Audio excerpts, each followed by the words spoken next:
ఒక్క ఎంఎస్ఎంఈలో 2,48,906 మందికి ఉద్యోగాలు వచ్చాయి.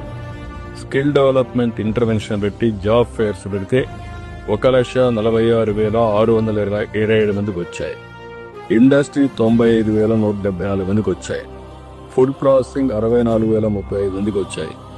అదే మరి గవర్నమెంట్ జాబ్ క్రియేషన్లో ఇప్పటి వరకు ఏదైతే మెగా డిఎస్సి కానీ పోలీస్ కానిస్టేబుల్స్ కానీ మిగిలినటన్నీ చూస్తే 30,595 ఉద్యోగాలు గవర్నమెంట్లో ఇచ్చిన ఘనత ఈ ప్రభుత్వానికే దక్కలేదు.